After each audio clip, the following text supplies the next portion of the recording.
ചികിത്സയിലുള്ളത്. നിലവിൽ 2,40,000 ഡോസ് വാക്സിനാണ് സ്റ്റോക്കുള്ളത്. പരമാവധി 2 ദിവസത്തേക്ക് മാത്രമേ അത് തികയൂ. 4 ലക്ഷം ഡോസ് കോവിഷീൽഡും 75,000 ഡോസ് കോവാക്സിനും ഇന്ന് ലഭിക്കുമെന്നാണ് പ്രതീക്ഷിക്കുന്നത്. മെയ് 3 കണക്കുകൾ പ്രകാരം കേരളത്തിൽ 270.2 മെട്രിക് ടൺ ലിക്വിഡ് ഓക്സിജൻ സ്റ്റോക്കിലുണ്ട്. 8.97 മെട്രിക് ടൺ മെഡിക്കൽ ഓക്സിജൻ സിലിണ്ടറായും സ്റ്റോക്കുണ്ട്. 108.35 മെട്രിക് ടൺ ഓക്സിജനാണ് ഇപ്പോൾ ഒരു ദിവസം നമുക്ക് വേണ്ടിവരുന്നത്. ടെസ്റ്റ് പോസിറ്റിവിറ്റി റേറ്റ് ഉയർന്നു തന്നെ നിൽക്കുകയാണ്. അത് നല്ല രീതിയിൽ കുറച്ചു കൊണ്ടുവരാനാകണം എന്നാണ് ഇന്ന് ചേർന്ന അവലോകന യോഗം കണ്ടത്. ഓക്സിജൻ ലഭ്യതയുമായി ബന്ധപ്പെട്ട് നടപടികളെടുക്കണം. ജില്ലകളിൽ വിഷമങ്ങളുണ്ടായാൽ ഇടപെടണം. വിക്ടേഴ്സ് ചാനൽ വഴി കോവിഡ് രോഗികൾക്ക് ഫോൺ ഇൻ കൺസൾട്ടേഷൻ നൽകും. അത് മുഴുവൻ സമയവും നൽകുന്ന രീതിയാണ് സ്വീകരിക്കുക. അതോടൊപ്പം തന്നെ സ്വകാര്യ ചാനലുകൾ ഡോക്ടർമാരുമായി ഓൺലൈൻ കൺസൾട്ടേഷൻ നടത്താൻ സൗകര്യമൊരുക്കണം എന്നുകൂടി അഭ്യർത്ഥിക്കുകയാണ്. അതിൽ അവരുടെ സംഘടനകളുമായൊക്കെ ബന്ധപ്പെട്ട് തുടർ നടപടികൾ സ്വീകരിക്കും. അടുത്ത 2 ആഴ്ച കോവിഡുമായി ബന്ധപ്പെട്ട എൻഫോഴ്സ്മെന്റ് പ്രവർത്തനങ്ങളിൽ തെരഞ്ഞെടുപ്പ് ഡ്യൂട്ടി ചെയ്ത റിട്ടേണിംഗ് ഓഫീസർമാരെ നിയോഗിക്കും. ആ റിട്ടേണിംഗ് ഓഫീസർമാർ ഇനി ഉള്ള 2 ആഴ്ച കോവിഡ് പ്രവർത്തനങ്ങളിലാണ് മുഴുകേണ്ടത്. അതോടൊപ്പം തന്നെ ടെലിമെഡിസിൻ ഇപ്പോൾ നന്നായി നടക്കുന്നുണ്ട്. അത് കൂടുതൽ ഫലപ്രദമാക്കാൻ കഴിയണം. അതിൽ വരുന്ന ഒരു വിഷമം, ഒരു രോഗി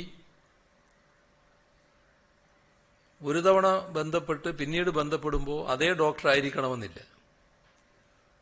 അപ്പോൾ ഒരു രോഗിക്ക് ഒരു തവണ ബന്ധപ്പെട്ട ഡോക്ടർമാരെ തന്നെ ബന്ധപ്പെടാനാകുന്നതാണ് സൗകര്യം. ഈ കാര്യത്തിൽ സ്വകാര്യ ഡോക്ടർമാരുടെ പങ്കാളിത്തം കൂടി പങ്കുവഹിക്കണം. അവരുടെ സംഘടനകളും അക്കാര്യം ശ്രദ്ധിക്കണം. ബെഡുകൾ വർദ്ധിപ്പിക്കുന്നതുമായി ബന്ധപ്പെട്ട പ്രശ്നങ്ങളിൽ KTDC ഉൾപ്പെടെയുള്ള ഹോട്ടലുകളുടെ സൗകര്യം സ്വകാര്യ ആശുപത്രികളുമായി ബന്ധപ്പെട്ടുകൊണ്ട് ഇത്തരത്തിൽ ബെഡുകൾ വർദ്ധിപ്പിക്കുന്നതിനുള്ള നടപടിയെടുക്കാൻ കണ്ടിട്ടുണ്ട്. അവശ്യ സാധനങ്ങൾ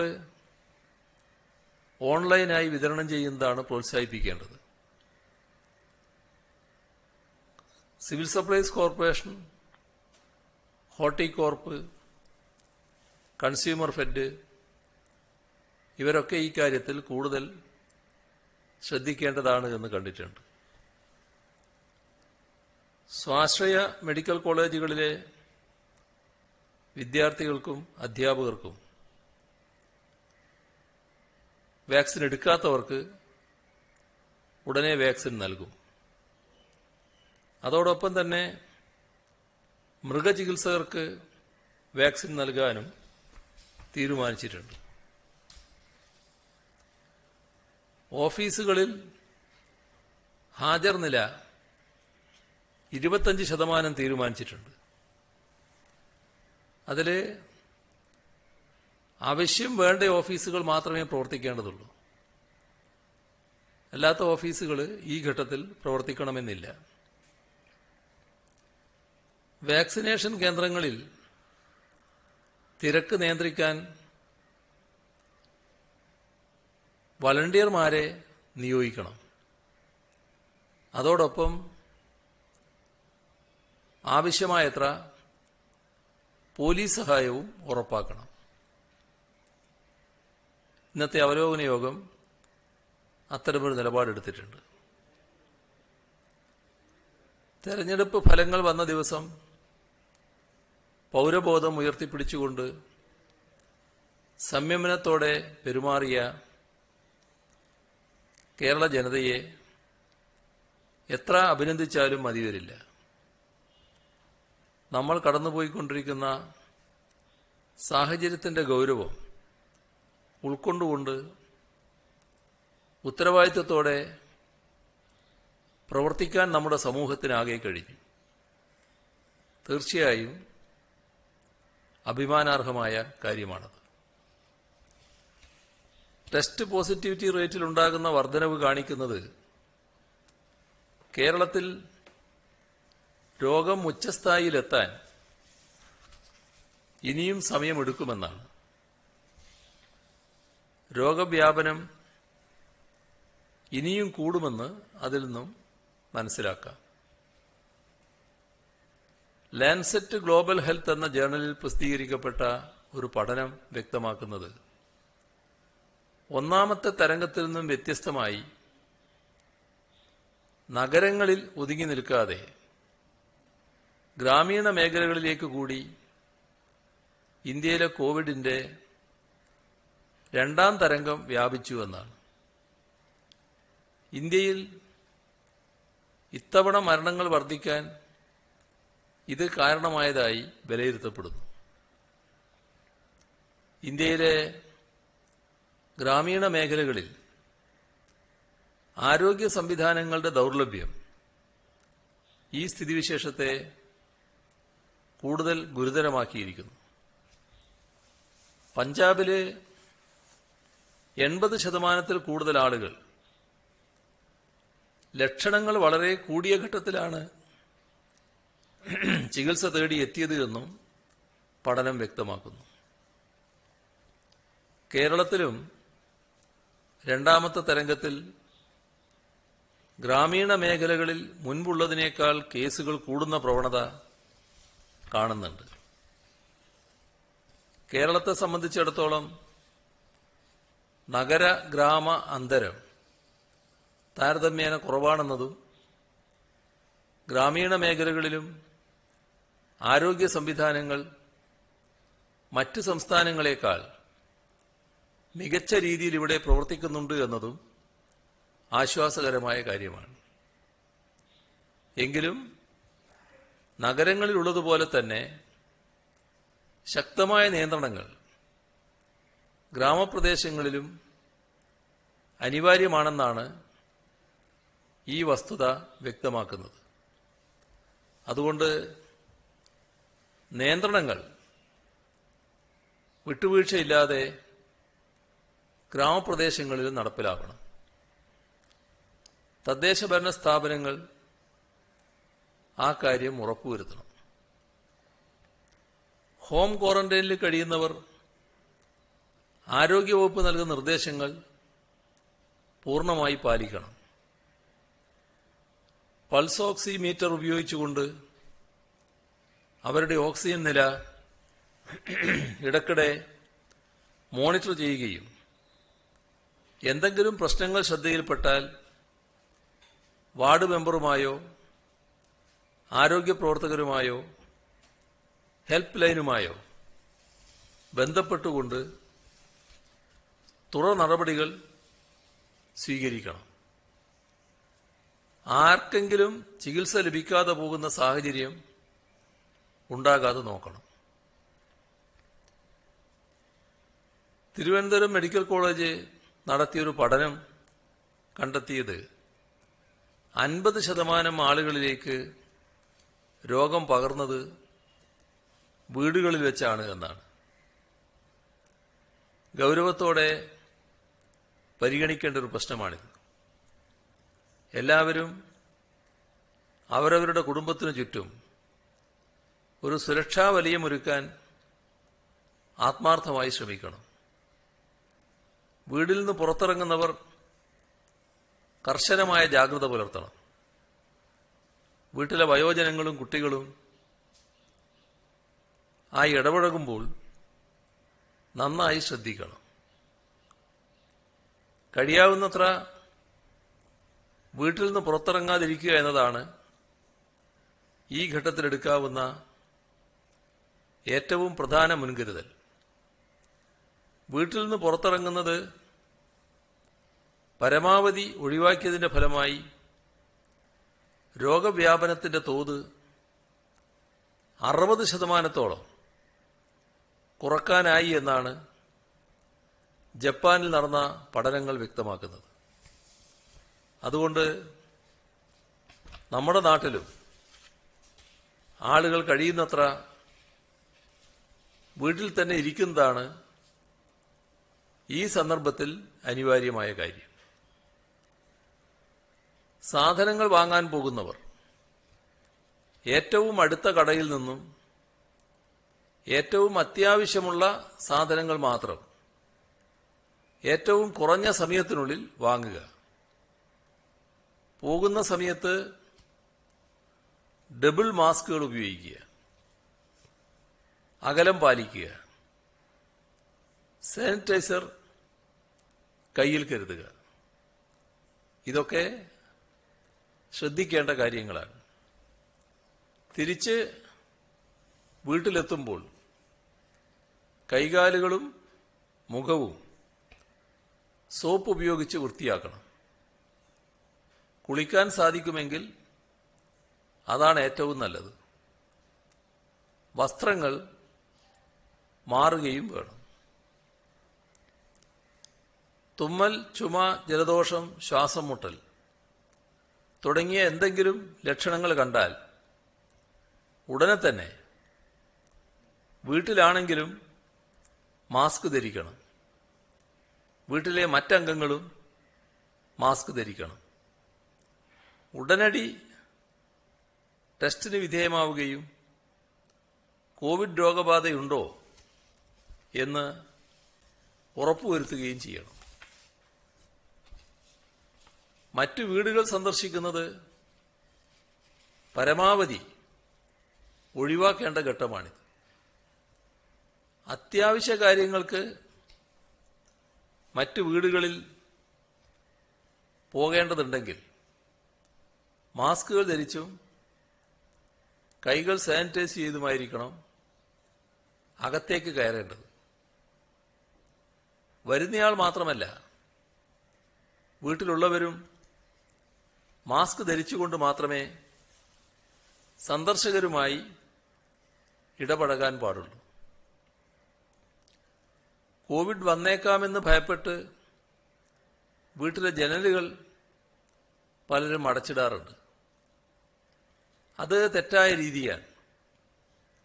ജനലുകളെല്ലാം തുറന്ന് വീടിനകത്ത് കഴിയാവുന്നത്ര വായുസഞ്ചാരം ഉറപ്പുവരുത്താനാണ് ശ്രമിക്കേണ്ടത്.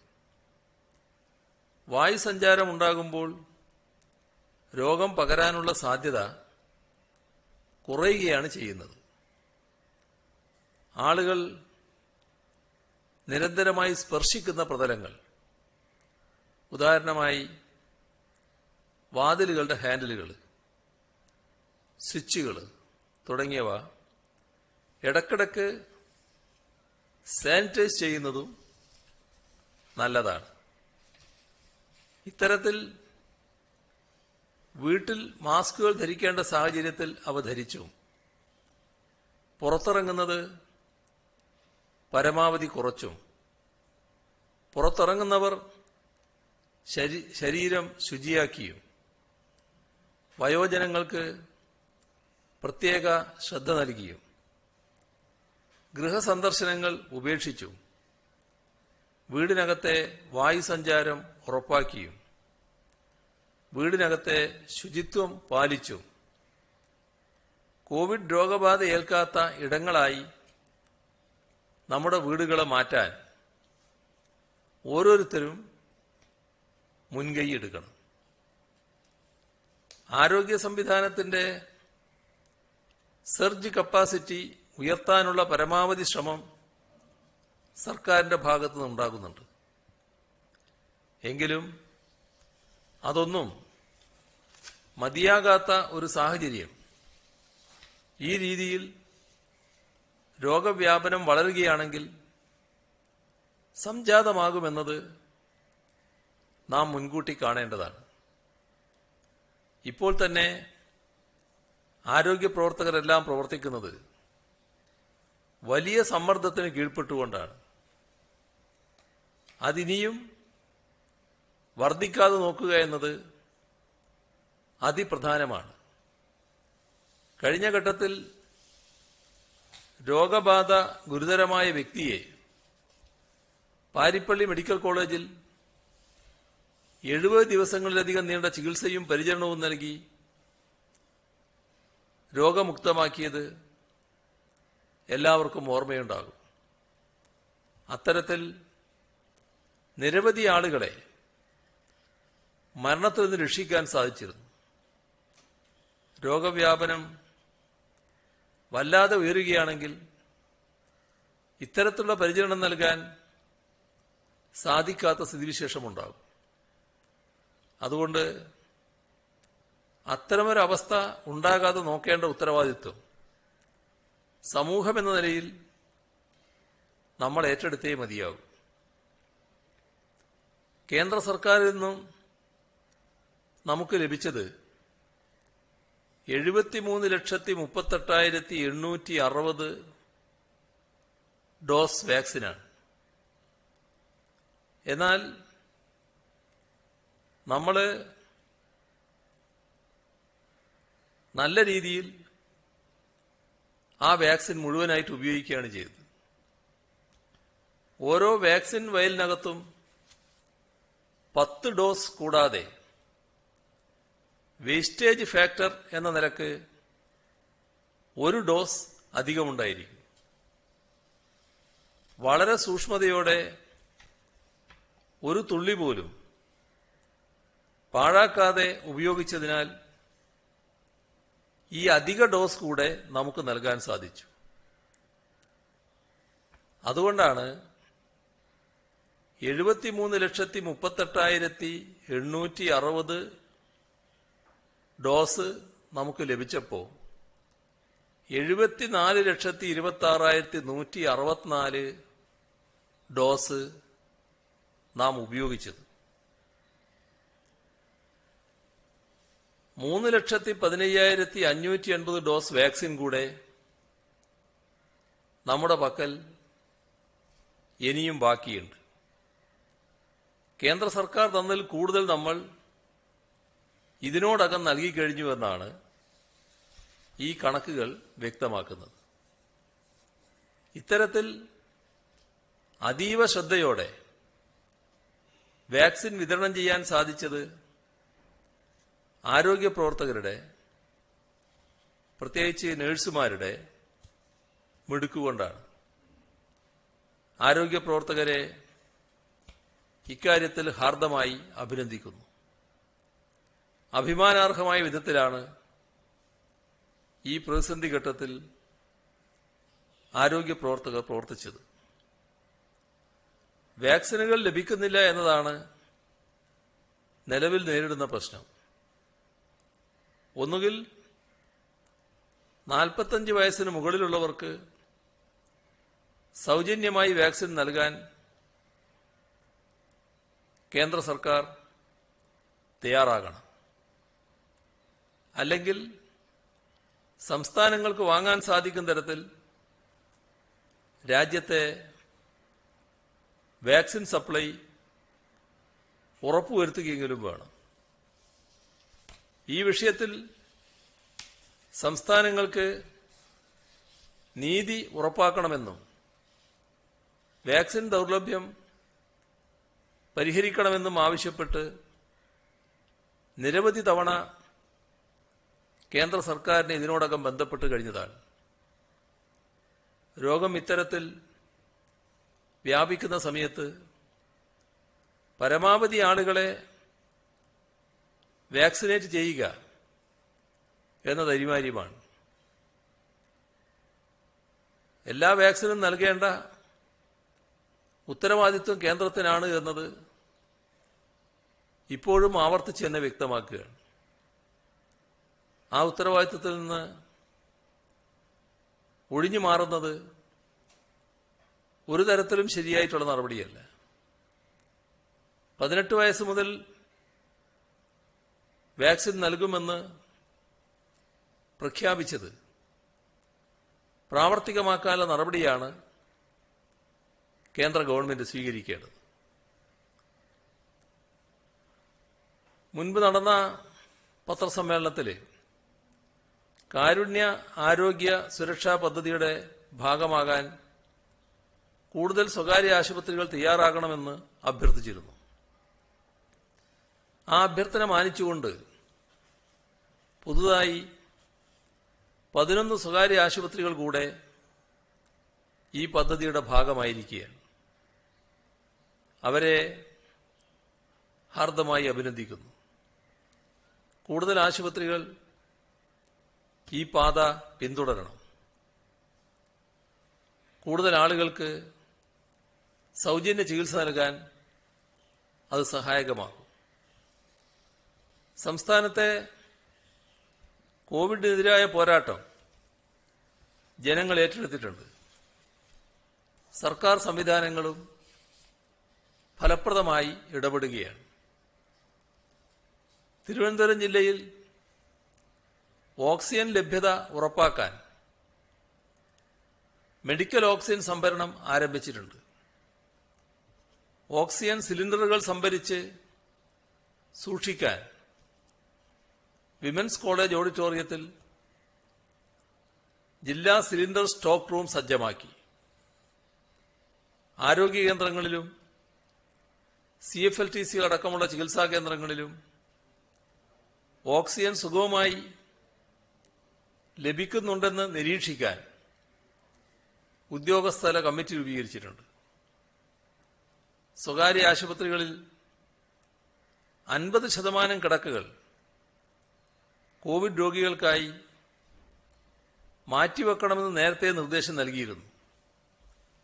ഇപ്പോഴും 50% കിടക്കകൾ സജ്ജമാക്കാത്തവർക്ക് കാരണം കാണിക്കൽ നോട്ടീസ് നൽകിയിട്ടുണ്ട്.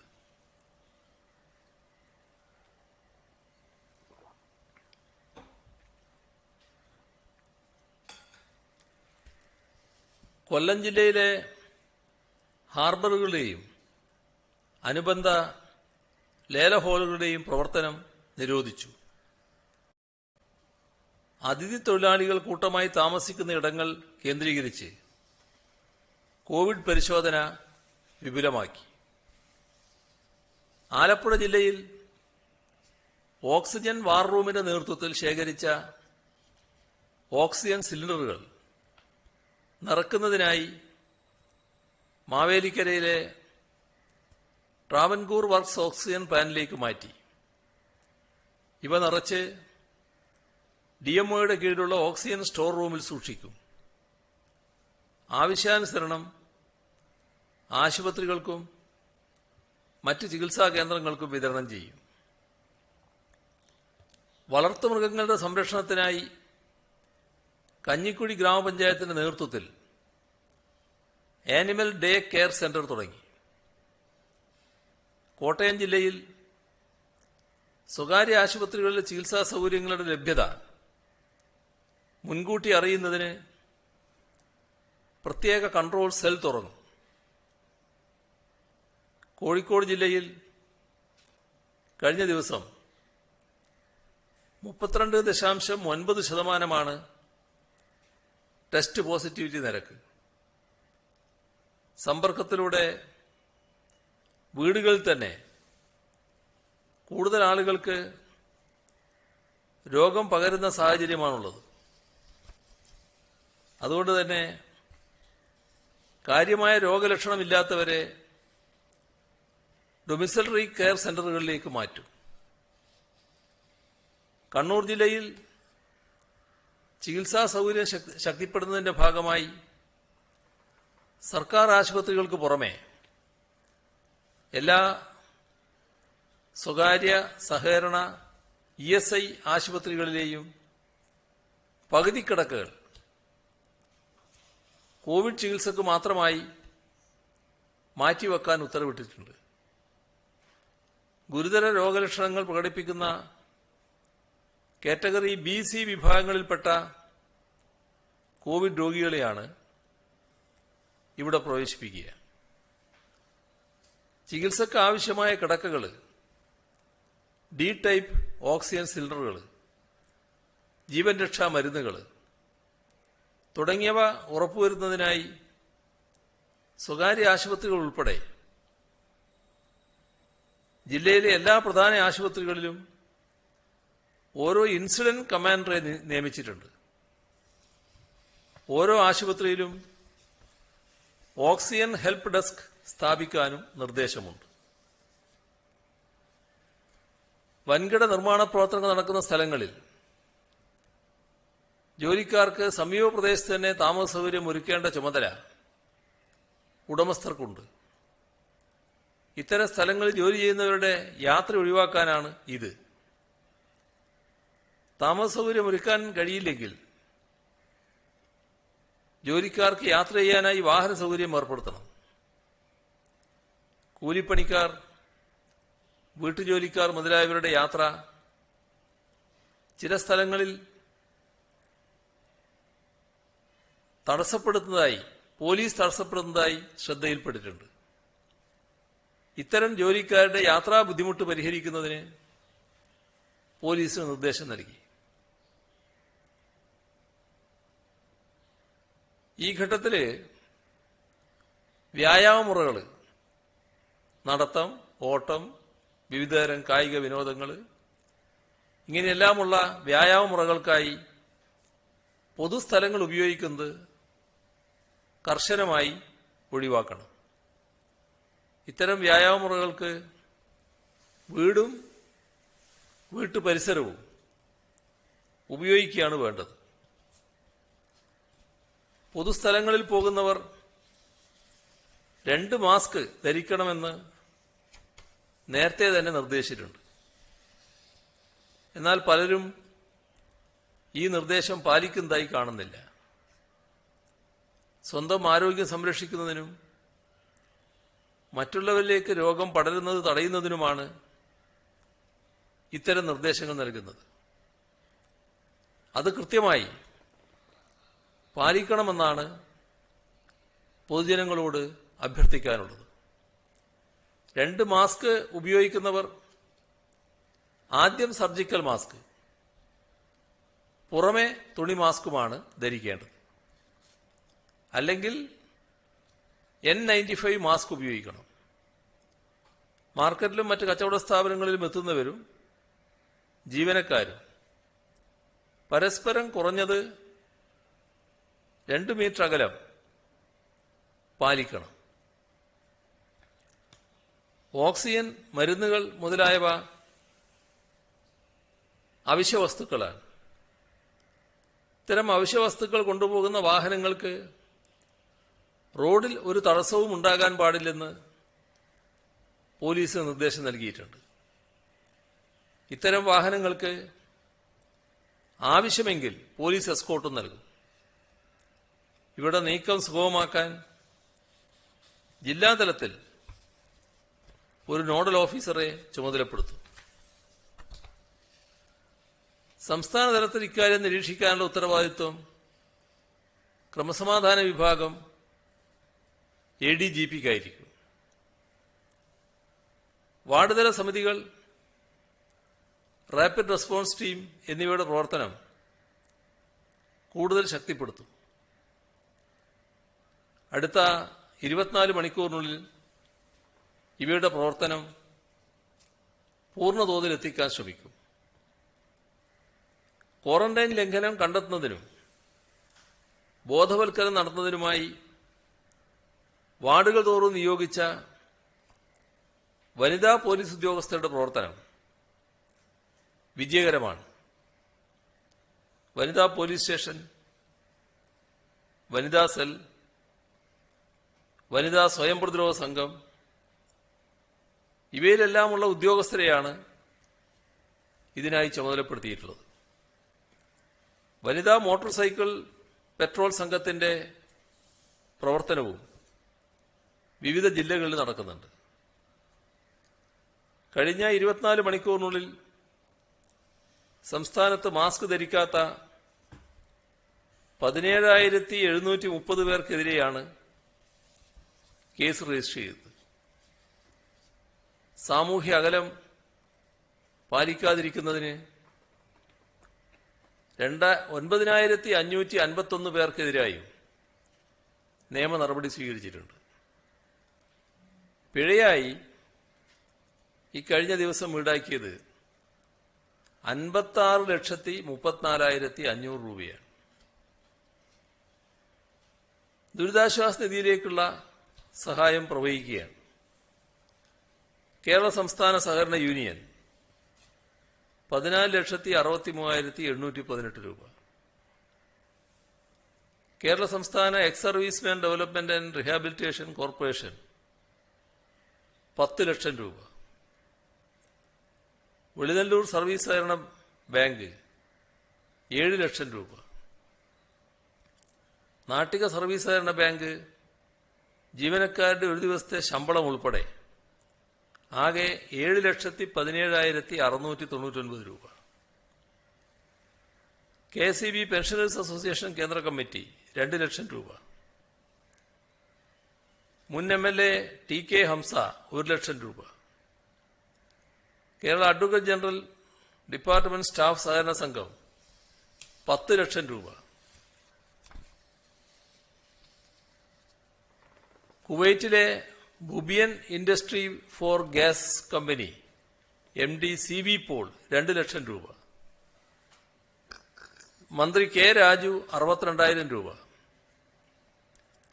കൊടിയത്തൂരിലെ 3ാം ക്ലാസ് വിദ്യാർത്ഥിനി മേഹക് യൂട്യൂബ് ചാനലിൽ നിന്നുള്ള വരുമാനത്തിൽ നിന്നും 5,000 രൂപ. മുഖ്യമന്ത്രിയുടെ principal secretary coordination Shri VS Senthil 1.5 ലക്ഷം രൂപ. പെരിന്തൽമണ്ണയിലെ സർവീസ് പെൻഷനർ M ശങ്കരൻകുട്ടി 1,04,000 രൂപ. എറണാകുളം അധ്യാപക സമന്വയ വേദി 25,000 രൂപ. തൃശൂർ വെള്ളാങ്ങല്ലൂർ പഞ്ചായത്തിലെ കോണത്തുകുന്ന് പ്രദേശത്തെ പ്രവാസികൾ ചേർന്ന് 1,05,000 രൂപ. കടക്കൽ ഗ്രാമപഞ്ചായത്തിലെ കുടുംബശ്രീ അംഗങ്ങൾ 2 ലക്ഷം രൂപ. കൊല്ലം സബ് രജിസ്ട്രാർ ഓഫീസിലെ പാർട്ട് ടൈം ജീവനക്കാരൻ ഹബീബുള്ള 77,000 രൂപ. അമ്പലപ്പുഴയിലെ ചേതന പാലിയേറ്റീവ് കെയർ സൊസൈറ്റി 1 ലക്ഷം രൂപ. ഇടതുപക്ഷം ഹൃദയപക്ഷം നവമാധ്യമ കൂട്ടായ്മ 75,000 രൂപ. Aryad BL centre college union Ignis 9,001 രൂപ. R വാസുദേവൻ മാലതി AA കുന്നംകുളം 10,000 രൂപ. PS വനജ ഹൈദരാബാദ് 1,115 രൂപ. 1,116 രൂപ.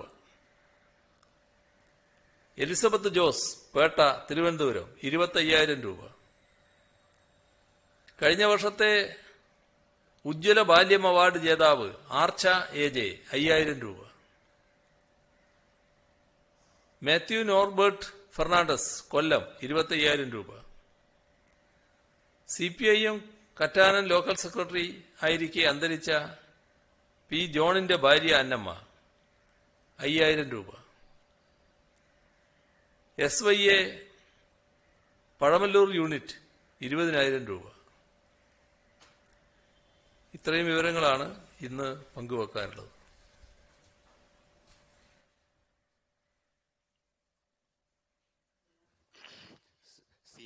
നമ്മൾ 1 കോടി ഡോസ് വാക്സിൻ വാങ്ങുമെന്ന് പറഞ്ഞിരുന്നു. അതിന്റെ നടപടിക്രമങ്ങൾ എവിടെ എത്തി? ഇപ്പോൾ 18 വയസ്സിന് മുകളിലുള്ളവരുടെ വാക്സിൻ നമ്മൾ ഇതുവരെ കൊടുത്തു തുടങ്ങിയില്ല. അതിന്റെ ഒരു ആശങ്ക കൂടി വരുന്നില്ല. അതൊക്കെ എപ്പോൾ ആകും? പരമാവധി പേർക്ക് വാക്സിൻ എടുത്താൽ മാത്രമല്ലേ ഒരു പ്രതിരോധം ശക്തമാക്കാൻ പറ്റൂ? ഇത് ഞാൻ നേരത്തെ വ്യക്തമാക്കിയ കാര്യമാണ്. നമ്മൾ വാക്സിൻ ലഭ്യമാക്കുന്നതിന് വേണ്ടിയുള്ള പരമാവധി ശ്രമമാണ് നടത്തിക്കൊണ്ടിരിക്കുന്നത്. ആ വാക്സിൻ സാധാരണഗതിയിൽ ലഭ്യമാക്കേണ്ടത് കേന്ദ്ര ഗവൺമെന്റാണ്. പക്ഷെ കേന്ദ്ര ഗവൺമെന്റിന്റെ പുതിയ നയമനുസരിച്ച് 18 വയസ്സിന് മേലെയുള്ളവർക്ക് സംസ്ഥാന സർക്കാരും സ്വകാര്യ സ്ഥാപനങ്ങളും കൂടി നൽകുക എന്നുള്ളതാണ് എടുത്തിട്ടുള്ള നില. അങ്ങനെ വരുമ്പോൾ നമുക്ക് വേണ്ടിവരുന്ന വാക്സിൻ അത് വാങ്ങുന്നതിനുള്ള നടപടി തന്നെയാണ് ഇപ്പോൾ സംസ്ഥാന സർക്കാർ സ്വീകരിച്ചിട്ടുള്ളത്. സംസ്ഥാന സർക്കാർ തീരുമാനിച്ചതുകൊണ്ട് മാത്രം വാക്സിൻ നമ്മുടെ കയ്യിൽ കിട്ടില്ല. അത് ആ കമ്പനികളിൽ നിന്ന് നമുക്ക് ലഭ്യമാകണം. അതിനുള്ള ശ്രമമാണ് നമ്മൾ നടത്തിക്കൊണ്ടിരിക്കുന്നത്. അത് ലഭ്യമാകുന്ന മുറക്ക് അത് എത്രയും വേഗം ലഭ്യമാകട്ടെ. അത് ലഭ്യമായാൽ ഈ 18 വയസ്സിന് മേലെയുള്ള ആളുകൾക്ക് ഒരു കൃത്യമായ ക്രമീകരണത്തിലൂടെ വാക്സിൻ നൽകാനാണ് ഉദ്ദേശിക്കുന്നത്. ഈ സംസ്ഥാനത്തിന്റെ വിഷയങ്ങൾ ഇത്രയും കാര്യം കേന്ദ്രത്തിനെ അറിയിച്ചിട്ടും എന്തുകൊണ്ടാണ് അനുഭാവപൂർവ്വം ഒരു നിലപാട് കേന്ദ്ര സർക്കാരിൽ നിന്നും ഉണ്ടാകാത്തത്? ഈ വാക്സിൻ വിഷയത്തിൽ സംസ്ഥാനവും കേന്ദ്ര സർക്കാരും തമ്മിൽ ഒരു ഏറ്റുമുട്ടലിലേക്ക് പോവുകയാണോ? ഏറ്റുമുട്ടലൊന്നും ഇക്കാര്യത്തിൽ കാണേണ്ടതില്ല. ഇതൊരു മനുഷ്യനെ ബാധിക്കുന്ന പ്രശ്നമല്ലേ. മനുഷ്യരാകെ ഇതിനുമായി ബന്ധപ്പെട്ട് വലിയ ആശങ്കയിൽ നിൽക്കുകയല്ലേ. അന്നേരം സംസ്ഥാനവും കേന്ദ്രവും ഏറ്റുമുട്ടലാണോ വേണ്ടത്? കേന്ദ്രവും സംസ്ഥാനവും എല്ലാം കൂടി സഹകരിച്ച് വാക്സിൻ എല്ലാവർക്കും ലഭ്യമാക്കുക, അതാണല്ലോ ഏറ്റവും പ്രധാനം. പക്ഷേ കേന്ദ്ര ഗവൺമെന്റ് സ്വീകരിച്ച നിലപാട് അത് ശരിയല്ല എന്ന് സംസ്ഥാന സർക്കാർ ആ ശരിയല്ലായ്മയുള്ളതുകൊണ്ട് അറിയിച്ചിട്ടുണ്ട്. അതവർ തിരുത്തുമെന്ന് പ്രതീക്ഷിക്കാം. ടെസ്റ്റ് പോസിറ്റിവിറ്റി നിരക്ക് അനുസരിച്ച് ഇനി വരുന്ന ആഴ്ചകളിലും രോഗവ്യാപനം കൂടുതൽ രൂക്ഷമാകാൻ ഇടയുണ്ടെന്ന് അങ്ങ് പറഞ്ഞല്ലോ. അപ്പൊ വിദഗ്ധർ എന്ത് തരത്തിലുള്ള ഒരു പ്രവചനമാണ് നടത്തുന്നത്? വരുന്ന ഏതാനും ആഴ്ചകളിൽ ഇത് പീക്ക് ചെയ്യാനുള്ള സാധ്യതയുണ്ടോ? ഒരു എത്ര ആഴ്ചകൾ കൂടി സംസ്ഥാനം ഇതുപോലെയുള്ള ഒരു ഗുരുതരമായിട്ടുള്ള സാഹചര്യം നേരിടാനുള്ള സാധ്യതയാണുള്ളത്? അതിലിപ്പോ നമ്മുടെ സംസ്ഥാനത്തൊരു മെയ് 15 വരെയുള്ളത് അവര് വിദഗ്ധര് ഒരു കണ്ടെത്തി കഴിഞ്ഞിട്ടുണ്ട്. അതുമായി ബന്ധപ്പെട്ടുള്ള നടപടികളാണ് ഇപ്പോൾ സംസ്ഥാനത്ത് സ്വീകരിക്കാൻ ഉദ്ദേശിക്കുന്നത്. അതിനുള്ള എല്ലാ സൗകര്യങ്ങളും ഒരുക്കുക. ഈ വർദ്ധിക്കുന്ന ഘട്ടത്തിൽ വേണ്ടത് ആവശ്യമായത്ര ബെഡ് വേണം, അതും ഓക്സിജൻ ബെഡ് വേണം. അതിനാവശ്യമായത്ര ഓക്സിജൻ നമ്മൾക്ക് കരുതേണ്ടതായിട്ടുണ്ട്. അതിൻ്റെ കൂടെ വെന്റിലേറ്റർ സൗകര്യം നല്ലതുപോലെ ഉണ്ടാവണം. ICU സൗകര്യങ്ങൾ വേണ്ടിവരും. ഇങ്ങനെയുള്ള എല്ലാ കാര്യങ്ങളും അത് ആ പ്രതീക്ഷിക്കുന്ന രീതിയിൽ വർധനവ് വന്നാൽ നമുക്ക് മറ്റു വിഷമങ്ങൾ ഇല്ലാതിരിക്കാനുള്ള സൗകര്യങ്ങൾ വർദ്ധിപ്പിക്കാനുള്ള ഒരുക്കങ്ങളാണ് സർക്കാർ നടത്തിക്കൊണ്ടിരിക്കുന്നത്. രണ്ട് കാര്യങ്ങൾ. ഒന്നിപ്പോ ഈ വാക്സിൻ ക്ഷാമം ജൂലൈ വരെ തുടരുന്നാണ് സിറം ഇൻസ്റ്റിറ്റ്യൂട്ടിന്റെ CEO പറഞ്ഞിരിക്കുന്നത്. അതേപോലെ തന്നെ മറ്റൊന്ന്, ഇന്ന് ഹൈക്കോടതിയുടെ ഒരു ആവശ്യം ഉന്നയിച്ചിരിക്കുന്നത് സ്വകാര്യ ലാബുകളെ അവശ്യ സർവീസ് നിയമത്തിനകത്ത് ഉൾപ്പെടുത്തിക്കൂടെന്ന് ചോദിച്ചിട്ടുണ്ട്. ഇത് രണ്ടിലെന്താ അഭിപ്രായം? സിറം ഇൻസ്റ്റിറ്റ്യൂട്ട് അവരുടെ സ്ഥിതി വെച്ച് പറയുന്ന കാര്യമാണല്ലോ. നമ്മൾ ഇത്തരമൊരു കാര്യത്തിൽ ആദ്യമേ ശ്രദ്ധിക്കേണ്ടതുണ്ടായിരുന്നു. ആവശ്യമായത്ര വാക്സിൻ ലഭ്യമാക്കാനുള്ള നടപടികളായിരുന്നു സ്വീകരിക്കേണ്ടിയിരുന്നത്. അപ്പോൾ നമ്മുടെ ആവശ്യം കരുതാതെ, നമുക്ക് വേണ്ടത് കരുതാതെയുള്ള നടപടികളിലേക്ക് നമ്മൾ പോയി എന്നാണ് തോന്നുന്നത്.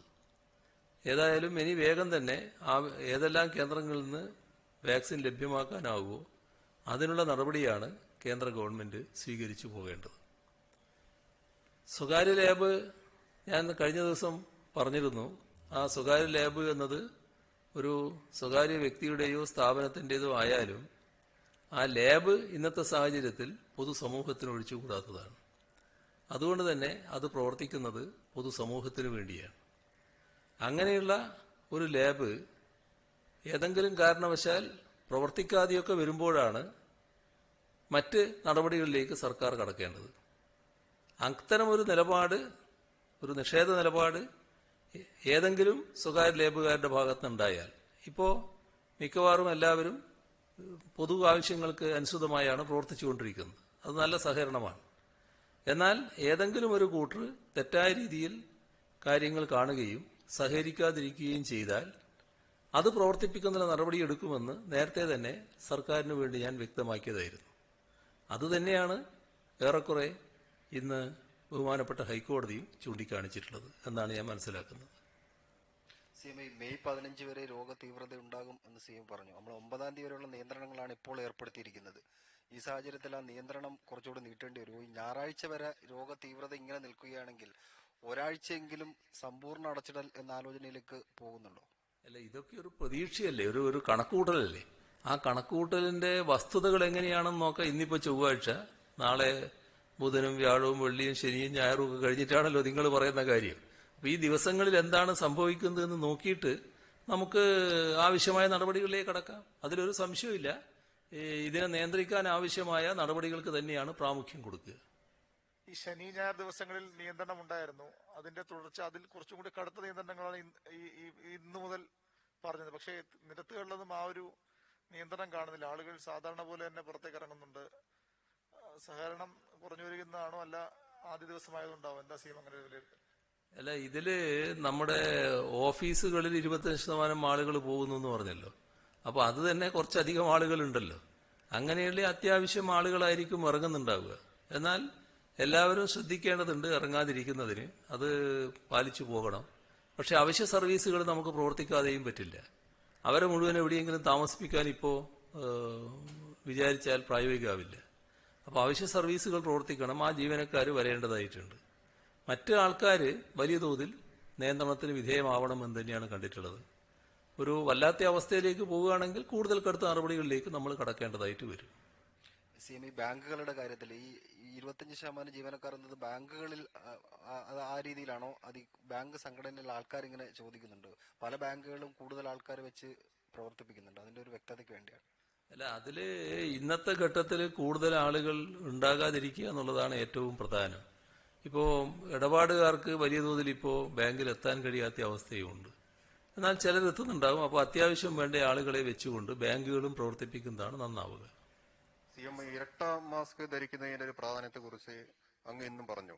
അത് സർജിക്കൽ മാസ്കിന്റെ കാര്യം പറഞ്ഞു. ഇപ്പോൾ സർജിക്കൽ മാസ്കിന് വലിയ ക്ഷാമം നേരിടുന്നുള്ള ഒരു പരാതി വരുന്നുണ്ട്. ചില കടകൾ നല്ല വില വാങ്ങുന്നൊന്നും വരുന്നുണ്ട്. ഇക്കാര്യത്തിൽ ഒരു ഇടപെടൽ നടത്തേണ്ടതല്ലേ? അതെന്താണെന്ന് പരിശോധിക്കാതെ സർജിക്കൽ മാസ്ക് ലഭ്യമാക്കുന്നതിനുള്ള നടപടികളിലേക്ക് നമുക്ക് കടക്കാം. ഇന്നലെ CM വോട്ട് കച്ചവടവുമായി ബന്ധപ്പെട്ട് ഒരു ആരോപണം നടത്തിയിരുന്നു. ഇന്ന് UDF നേതാക്കൾ അതിനൊരു മറുപടിയും പറഞ്ഞിട്ടുണ്ട്. BJPയും CPM തമ്മിലാണ് വോട്ട് കച്ചവടം നടത്തിയതെന്ന് UDFയിലെ ചില നേതാക്കൾ ഉന്നയിക്കുന്നു.